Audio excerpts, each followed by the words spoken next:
Libby, the president has essentially called it a war zone. Walk us through what you're seeing right now. Well, we just showed up about a half an hour ago and we counted about 30 people here at the ICE building. You can't see them right now. They've settled along the fence line behind me, but there have been a couple cars that came into the building and were met with jeers and yells from the crowd. Now, earlier today when we hit the streets, it was much quieter, but still plenty of people with strong opinions about the president's statement, especially people who live right across the street here in the apartments. My daughter, who's in Montreal, sent me a text that Portland was being invaded by federal troops. But what Peter Morris found when he rushed to the ICE facility in Portland's South Waterfront this morning was this: not even a protester.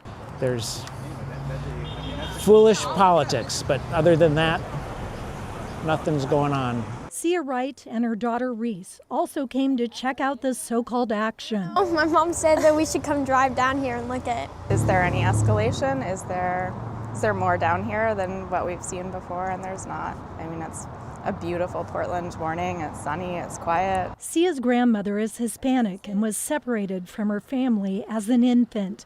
And her grandfather was a Japanese American who escaped internment during World War II.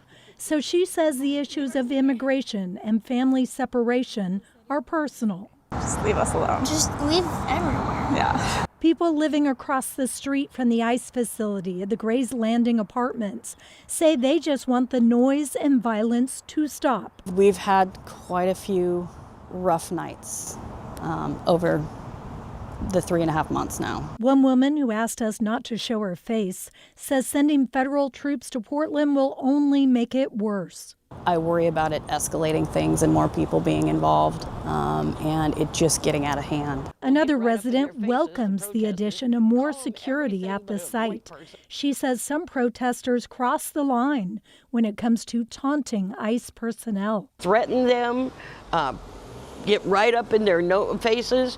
I mean, you can only take that for so long. These guys are doing the job they were told to do, and all they're doing is lining up to let cars out. Cindy says she was raised to respect authority. I believe in our right to protest. I do. But protest without lies. Protest without violence. Martin Luther King managed to do it. Why can't they? In Northeast Portland, Reverend Mark Knutson at Augustana Lutheran Church is preparing a prayer service Monday to bring the community together in peace. He says the idea of federal troops cracking down on protesters is the opposite of the church's teachings. I'm appalled. Look at Portland this morning. Peaceful. People are going, they're taking their kids to the park. Other people are afraid to go to the park right now.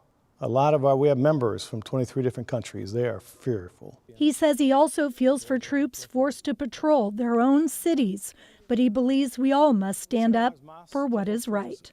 I feel for people who live close to there, of course. That's got to be hard to have things going on, but it's not because of the people who are coming, it's because of what's there and what that symbolizes. And it symbolizes the worst of this country.